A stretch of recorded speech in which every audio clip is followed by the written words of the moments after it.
Good morning student. हम पढ़ रहे थे क्लास 10 की साइंस, जिसमें अपन ने लेसन स्टार्ट किया था 2 दिन पहले, नाम जैव प्रक्रम, छठा लेसन, जिसमें अपन ने कल प्रकाश संश्लेषण की क्रिया विधि और पोषण शुरू किया था। प्रकाश संश्लेषण में अपन ने पढ़ा था जो स्वपोषी पौधों में जो पोषण होता है उसमें प्रकाश संश्लेषण क्रिया द्वारा वो अपना भोजन स्वयं बनाते हैं। ठीक है, वायुमंडल से CO2 और जड़ों द्वारा जल ग्रहण करके वो क्या करते हैं, कार्बोहाइड्रेट में बदलते हैं और कार्बोहाइड्रेट में बदलते हैं। ठीक है, फिर अपन ने स्टार्ट किया एक पत्ती की जो अनुप्रस्थ काट रचना होती वह देखी थी, जिसमें अपन ने देखा था कि जो कुछ कह सकते हैं धब्बे नुमा या फिर कह सकते हैं कुछ बिंदु दिखाई दिए थे, अपन ने अनुप्रस्थ काट में देखे थे, वो बिंदु क्लोरोफिल थे। ठीक है, तो पत्तियों की सतह पर आगे अपन कंटिन्यू करते हैं। पत्तियों की सतह पर रंध्र पाए जाते हैं। ठीक है, इनसे प्रकाश संश्लेषण के लिए क्या होता है, गैसों का ज्यादातर आदान प्रदान उनसे होता है। पत्तियों की सतह पर छोटे छोटे छिद्र पाए जाते हैं जिन्हें रंध्र कहते हैं। ठीक है, इन रंध्रों से क्या होता है, प्रकाश संश्लेषण के लिए ज्यादातर गैसों का आदान प्रदान होता है। तो आगे कंटिन्यू लिखते हैं उसको। ठीक है,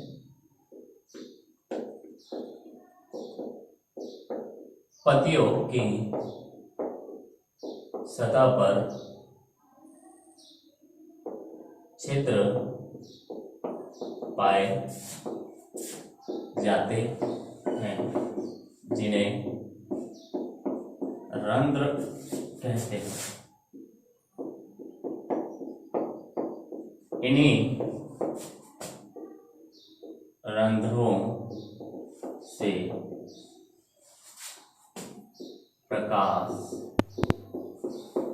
संश्लेषण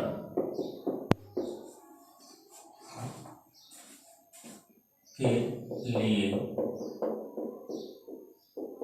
ज्यादातर गैसों का आदान प्रदान होता है। इन्हीं से गैसों का आदान प्रदान होता है। जो CO2 ली जाती है पौधे द्वारा प्रकाश संश्लेषण के लिए, वो भी इन्हीं से ली जाती है, और जो ऑक्सीजन बनती है वो वापस बाहर छोड़ी जाती है, वो भी इन्हीं रंध्रों द्वारा छोड़ी जाती है। ठीक है, गैसों का आदान प्रदान देखो पत्तियों में रंध्रों के अलावा भी कहीं तने से, ठीक है, जड़ों से, ठीक है, और पत्तियों की सतह से भी होता है। गैसों का आदान प्रदान किन किन से होता है, तो देखिए गैसों का आदान प्रदान पत्तियों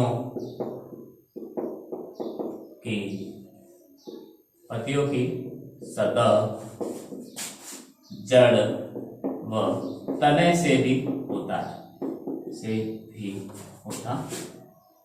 ठीक है। सिर्फ गैसों का आदान प्रदान पत्तियों के रंध्रों से भी नहीं होता, कई में तने से भी होता है, कईयों में जड़ों से भी होता है। देखिए इन जो छिद्र होते हैं, ये रंध्र होते हैं, इनसे जल की हानि भी होती है। ठीक है, पौधे द्वारा, जड़ों द्वारा जो जल लिया जाता है, अवशोषित किया जाता है, इन रंध्रों द्वारा वो जल की हानि भी होती है। ठीक है, इसलिए प्रकाश संश्लेषण के लिए जब CO2 की आवश्यकता नहीं होती है, तब इन रंध्र छिद्रों को क्या कर दिया जाता है, बंद कर दिया जाता है। ठीक है, प्रकाश संश्लेषण के लिए जब CO2 की आवश्यकता नहीं होती है, क्या, जब प्रकाश संश्लेषण नहीं होता, और प्रकाश संश्लेषण के लिए क्या जरूरी है, क्लोरोफिल और सबसे महत्वपूर्ण सूर्य का प्रकाश जरूरी है। अब सूर्य का प्रकाश तो दिन में होता है, रात में तो होता नहीं है, तो प्रकाश संश्लेषण क्रिया दिन में होती है, रात में नहीं होती है। तो रात में CO2 लेने की जरूरत नहीं होती है, तो पानी की हानि बचाने के लिए, जल की हानि बचाने के लिए इन छिद्रों को बंद कर दिया जाता है। ठीक है,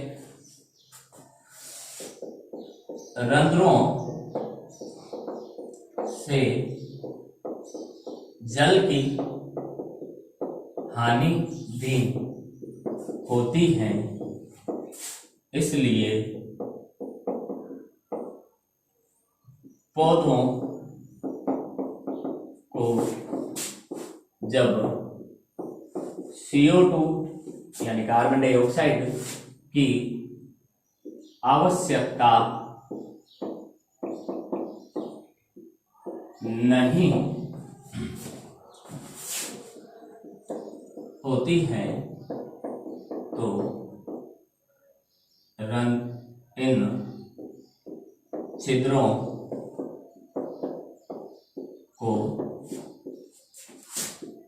बंद कर दिया जाता है। इन छिद्रों को क्या कर दिया जाता है? बंद कर दिया जाता है। ठीक है, अर्थात ये रंध्र खुलते भी हैं और बंद भी होते हैं। दिन में खुलते हैं, रात में बंद होते हैं। इनके खुलने और बंद होने की प्रक्रिया भी है, एक पोटेशियम सोडियम की क्रियाविधि है, जो अपन बड़ी क्लासों में पढ़ेंगे। ठीक है, आगे देखिए, इन छिद्रों और रंध्रों का खुलना और बंद होना कोशिकाओं का कार्य होता है। ठीक है, इन छिद्रों और रंध्रों का जो खुलना और बंद होना दो कोशिकाओं द्वारा होता है। इन रंध्र के दोनों तरफ इन छिद्रों में दो द्वार कोशिकाएं पाई जाती हैं। उन द्वार कोशिकाओं के द्वारा इनका क्या होता है? खुलना और बंद होने का कार्य होता है। ठीक है, इन रंध्रों का खुलना व बंद होने का कार्य द्वार कोशिकाओं द्वारा होता है। द्वार कोशिकाएं होती हैं। ठीक है, द्वार दरवाजे की तरह द्वार कोशिकाएं होती है, जिनके द्वारा इनका खुलना और बंद होना होता है। ठीक है, आगे देखिए, द्वार कोशिकाएं जब जल अंदर जाता है, जब द्वार कोशिकाओं से जल अंदर जाता है तो वह फूल जाती है। जब ये द्वार कोशिकाएं होती हैं, देखिए पहले अपन इसका ड्राइंग बनाते हैं। ठीक है, ये होता है हमारा रंध्र, इधर ये इस प्रकार से होता है हमारा रंध्र। ठीक है, इस रंध्र के छेद के चारों तरफ क्या होती हैं? दोनों तरफ दो द्वार कोशिकाएं होती हैं। इस प्रकार से दो द्वार कोशिकाएं होती हैं। ठीक है,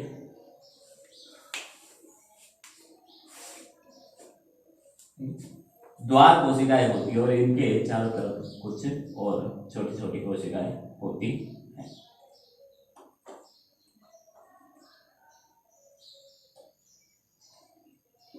इस प्रकार से। ठीक है, तो ये तो है रंध्र, ये तो हो गया हमारा रंध्र छिद्र।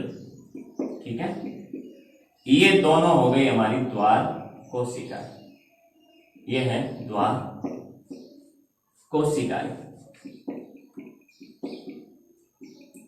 और ये हो गए हमारे हरित लवक। ठीक है, इसके अंदर ये हरित लवक होते हैं इस प्रकार से।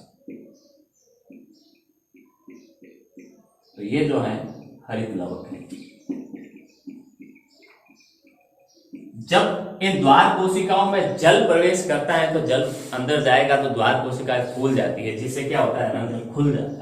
ठीक है, रंध्र खुल जाता है, रंध्र या जो छिद्र होता है वो खुल जाता है। ठीक है, जबकि द्वार कोशिकाओं जैसे ही पानी वापस बाहर आता है तो वापस क्या होगा? ये बंद हो जाएगा। ये तो है खुला रंध्र। ठीक है, अब बंद रंध्र की अगर अपन बात करें तो इस प्रकार से देखिए बंद रंध्र कैसा होता है।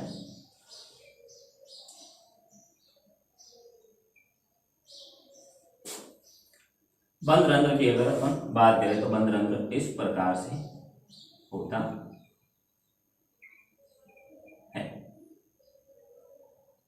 ये बंद रंध्र होता है।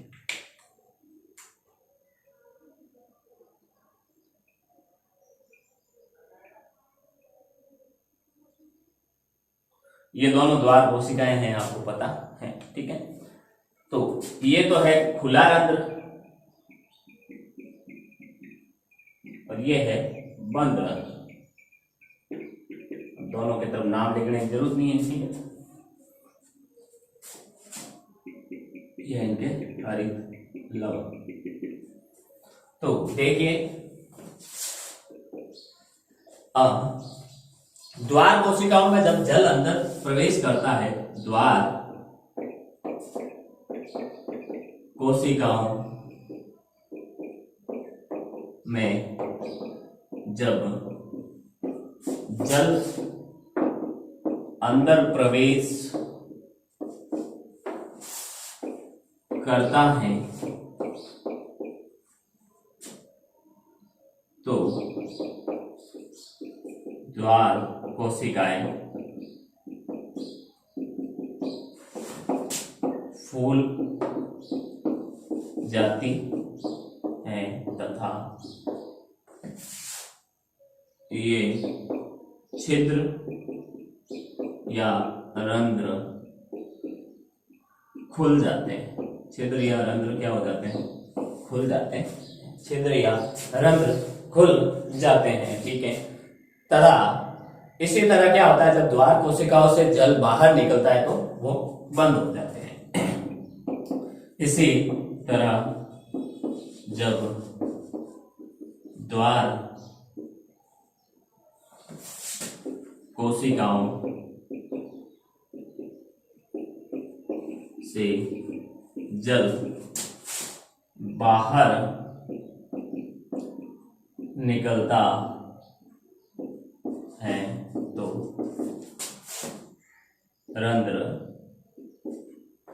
बंद हो जाते हैं। रंध्र क्या हो जाते हैं? बंद हो जाते हैं। ये सिंपल सी प्रक्रिया है जो अपन ने देखी है, बाकी ये बहुत ही डीप प्रक्रिया है, अपने कोर्स में इतनी है, देखिए स्थलीय पौधों में देखिए प्रकाश संश्लेषण के लिए आवश्यक जल की जो पूर्ति होती है, जो स्थलीय पौधे होते हैं उनमें जो प्रकाश संश्लेषण के लिए जल चाहिए होता है, ठीक है, जड़ों द्वारा मिट्टी में उपस्थित जल के अवशोषण से करते हैं। स्थलीय जो पौधे होते हैं उन्हें जो जल चाहिए होता है वो जड़ों द्वारा सोखते हैं, ठीक है। तो स्थलीय पौधों में प्रकाश संश्लेषण के लिए जो जल की आवश्यकता होती है वह जल जड़ों द्वारा भूमि जल से अवशोषित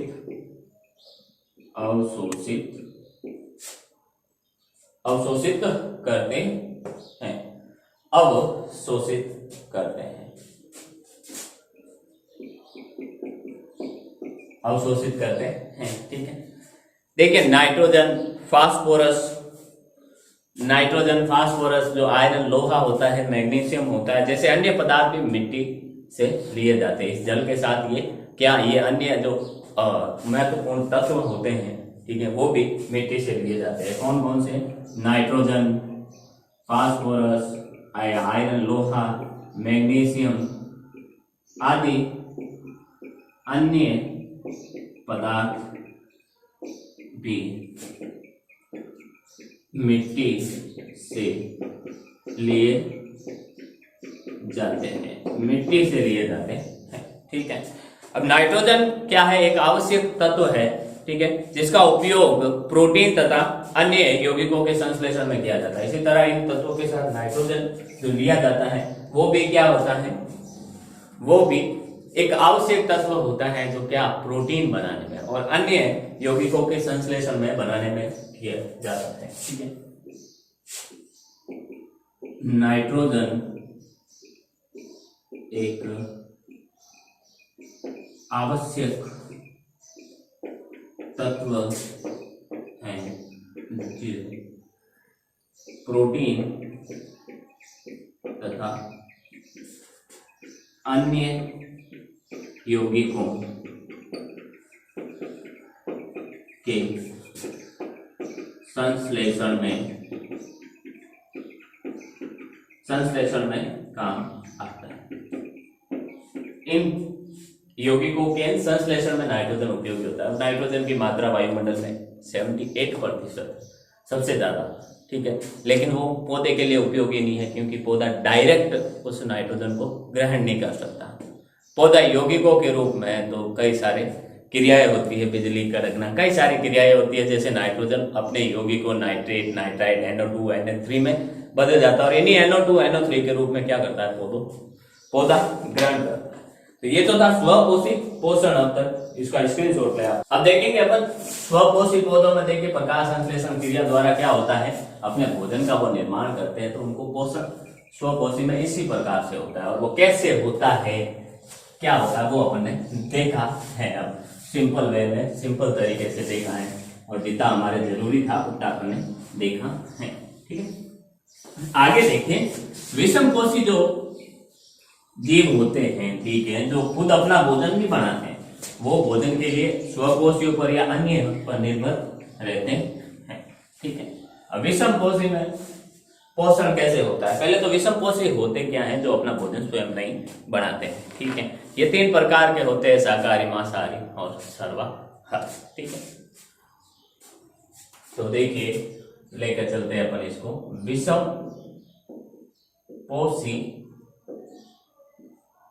पोषण, विषम कोषी पोषण की अगर चर्चा करें, ठीक है, तो देखिए विषम कोषी पोषण में क्या होता है। ठीक है, अब विषम पोषी किसे कहते हैं? वे जीव जो क्या होते हैं, अपने भोजन के लिए अन्य दूसरों पर निर्भर करते हैं, उन्हें अपन विषम पोषी कहते हैं।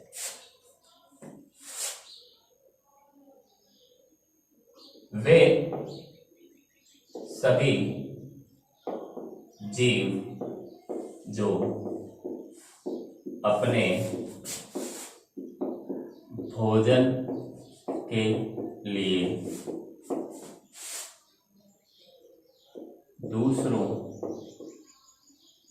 दूसरे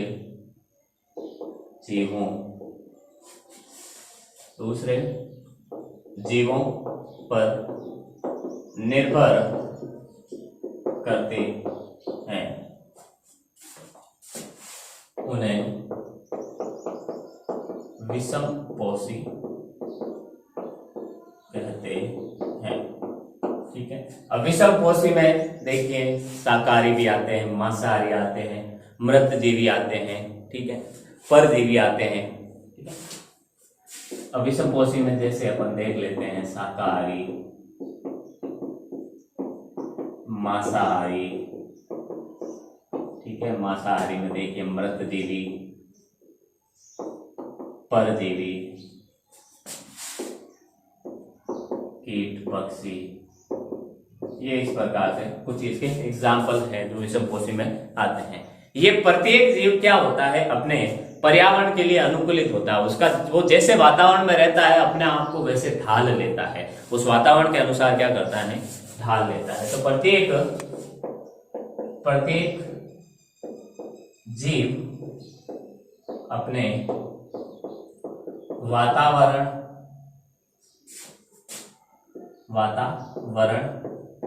के प्रति अनुकूलित होता है। वातावरण के प्रति क्या होता है, अनुकूलित होता है। ठीक है, अब देखिए जो वातावरण के प्रति क्या होता है, अनुकूलित होता है। कुछ जीव भोज्य पदार्थों का विघटन शरीर के अंदर करते हैं। कुछ एक तो जीव क्या करते हैं, भोजन को है जैसे ग्रहण कर लेते हैं और उस भोजन का विघटन कहाँ करते हैं, शरीर के अंदर अपने करते हैं और फिर उनका क्या करते हैं, अवशोषण करते हैं। ठीक है, जैसे फफूंद, ईस्ट, मशरूम, ये भोजन को है जैसे अपने शरीर में ग्रहण कर लेते हैं और फिर क्या करते हैं, उनका विघटन, उनको तोड़ते हैं। ठीक है,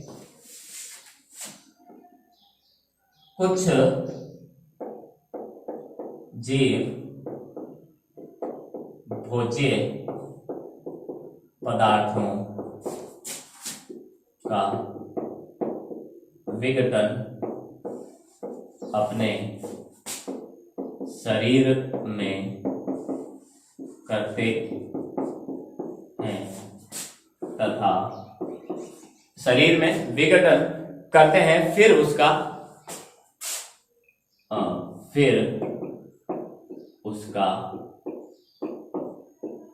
अवशोषण, उसका क्या करते हैं, अवशोषण करते हैं। जैसे कौन सा आते हैं, फफूंद, ईस्ट, मशरूम। ये कहने का मतलब अपन कह सकते हैं सिंपल भाषा में कि भोजन को निगल लेते हैं और फिर उनको शरीर का जैसे भोजन को निगल लेते हैं, फिर उसको शरीर के अंदर क्या करते हैं, अपन तोड़ते हैं। ठीक है, और कुछ संपूर्ण भोज्य पदार्थ का अंतर्ग्रहण करते हैं और उसका क्या करते हैं,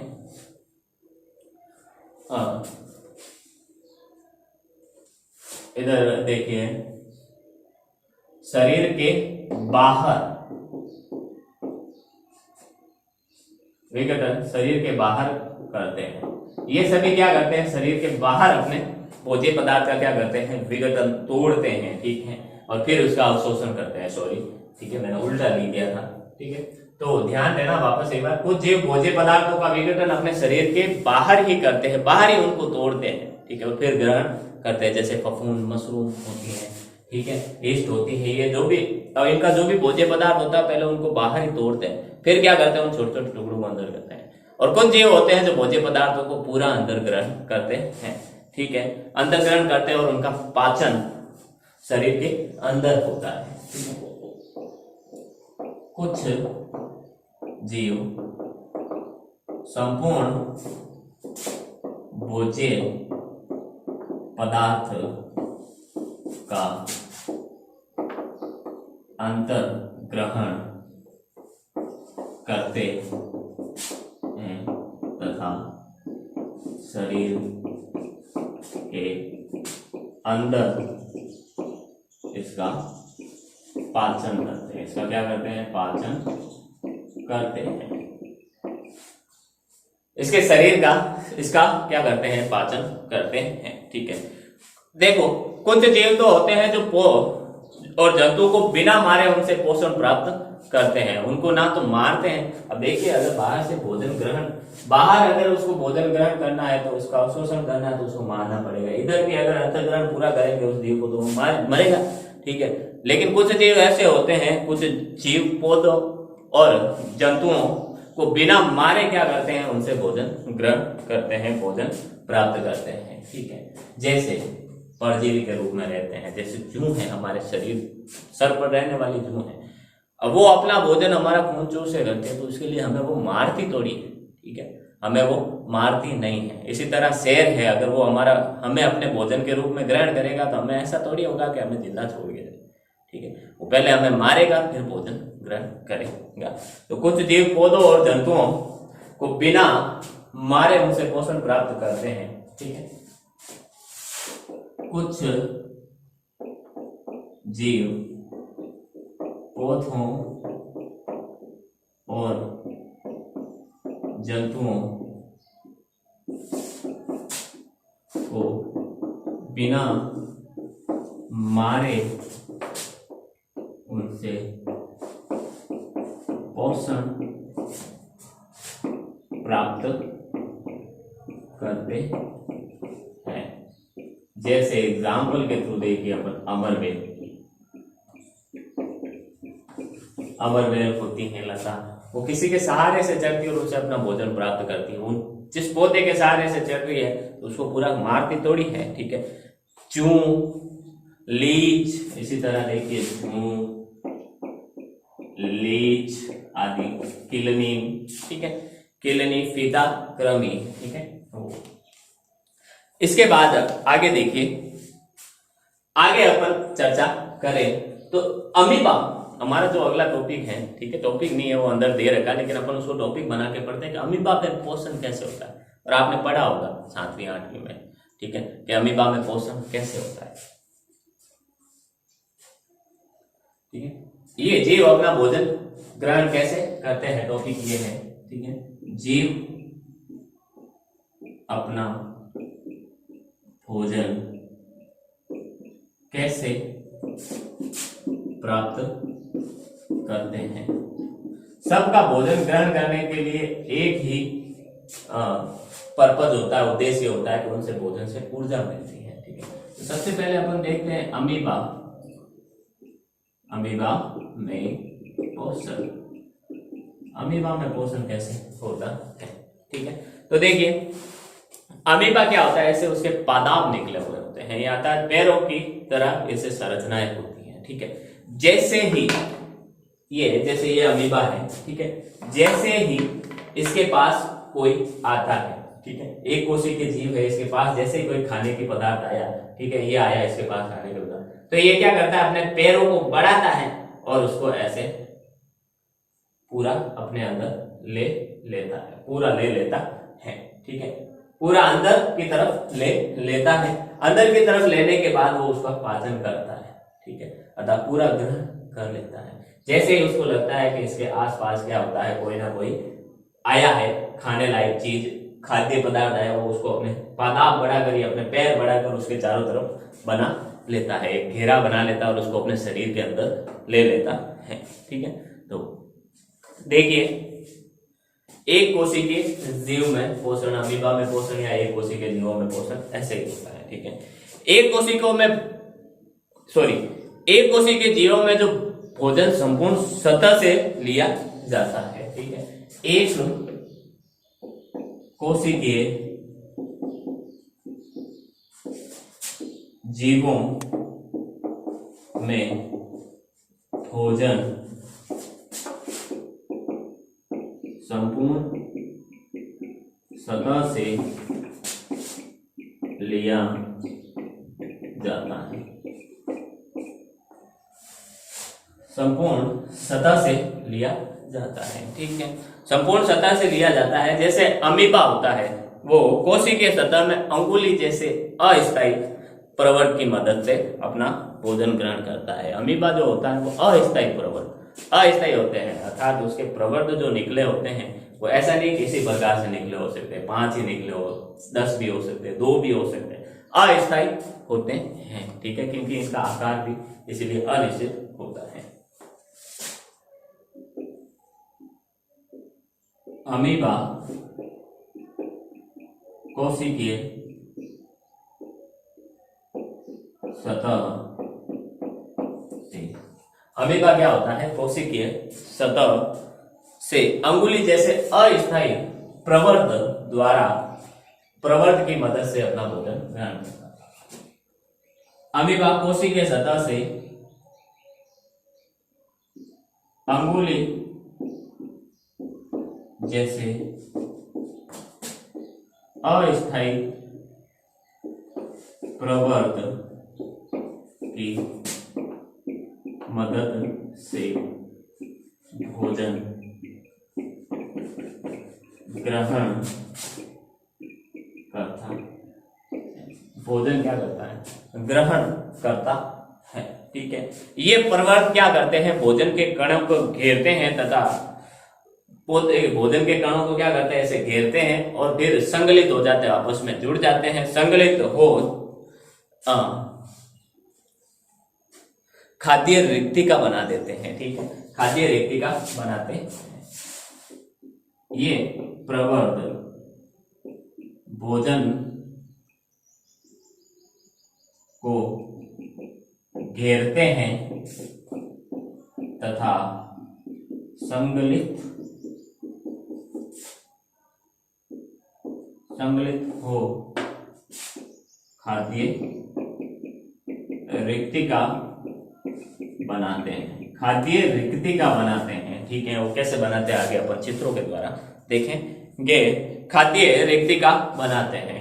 खाद्य रिक्तिका में अंदर जटिल पदार्थों को विघटन सरल पदार्थों में किया जाता है। इस खाद्य रिक्तिका में कई सारे एंजाइम छोड़े जाते हैं, जिनसे भोज्य पदार्थ जो जटिल पदार्थ होता है उनको तोड़कर सरल पदार्थों में बदला जाता है।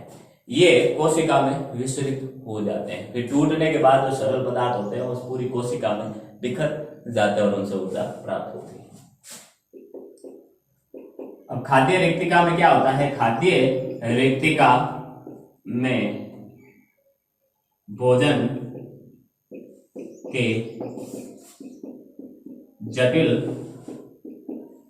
पदार्थों को सरल पदार्थों में तोड़ा जाता है तथा कोशिका में विस्तृत हो जाता है, कोशिका में फैल जाता है, ठीक है। बचा हुआ जो अपच पदार्थ होता है, जो उपयोगी पदार्थ होता है जिनसे ऊर्जा मिलती है, उसको तो कोशिका में फैल जाता है और बाकी बचा जो अपच पदार्थ होता है जिसको पचाया नहीं जा सकता, जो हानिकारक पदार्थ है, जो अपशिष्ट पदार्थ है शरीर में बच गया है, और कोशिका की सतह की ओर गति करता है। वो कोशिका की सतह की ओर क्या करता है, गति करता है तथा शरीर से बाहर निकाल दिया जाता है। बचा हुआ अपच पदार्थ कोशिका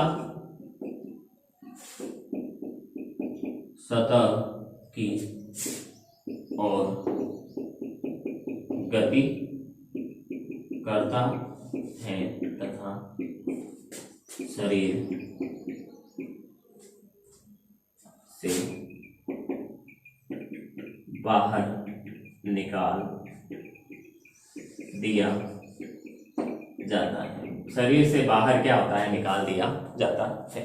ठीक है, जैसे ये अमीबा है अपना, इस प्रकार से। ठीक है, ये अमीबा है, ये इसका केंद्र है। ठीक है, अमीबा है और केंद्र, इसके पास ये आया एक भोजन का कण, इसको महसूस हुआ ये भोजन का कण है। ठीक है, तो ये क्या करता है, ये इस प्रकार से, ये भोजन का कण है। ठीक है, तो ये अपने पादाप होते हैं वो इस प्रकार से इसके चारों तरफ फैलाना शुरू करता है। इस प्रकार से अपने पादाप इसके चारों तरफ क्या करता है, फैलाना शुरू करता है। ठीक है, फिर क्या करता है, इसके चारों तरफ फैला दिया जाता है पूरा, ये कण है। ठीक है, फिर इसके चारों तरफ क्या होता है, पूरा का पूरा ये ऐसे फैल जाता और ये क्या बनाता है, खाद्य रेक्तिका बनाती है। खाली स्थान रेक्तिका के अंदर आता है। इस रेक्तिका में फिर क्या होता है, इस भोजन पदार्थ को तोड़ा जाता है और फिर बाद में क्या कर दिया जाता है, पूरा फैला दिया। इस प्रकार से वापस वो अपने आकार में आ जाता है और खाद्य पदार्थ को ग्रहण कर लिया। ठीक है, ये तो क्या है, दोनों ही केंद्रक है, केंद्रक है। ठीक है, तो ये इस प्रकार से अमीबा अपना भोजन ग्रहण करता है। इसके बाद मानव में पोषण कैसे होता है, मानव में पाचन क्रिया कैसे होती है, वो अपन पढ़ेंगे आने वाली क्लास में, इसलिए आप पहले इसका स्क्रीनशॉट लें। देखिए, आज अपन ने अमीबा के बारे में पढ़ा। अमीबा का पोषण, एक जीवीय पोषण और प्रकाश संश्लेषण, जो थोड़ा रंध्रों की संरचना थी वो भी अपन ने कंप्लीट कर ली। ठीक है, तो 100 कोशी के बाद विषम कोशी शुरू हुआ और एक कोशी के जो जीव होते हैं उनमें कैसे पाचन क्रिया होती है वो अपन ने पढ़ा। उम्मीद करता हूं जो भी आज अपन ने पढ़ा वो आपको समझ में आया होगा। ठीक है, मिलते हैं अगली क्लास में और पढ़ेंगे उसमें मानव में पोषण कैसे होता है, हम भोजन कैसे ग्रहण करते हैं, कैसे उसका पाचन होता है। ठीक है, तो मिलते हैं अगली क्लास में, तब तक के लिए all the best, thank you.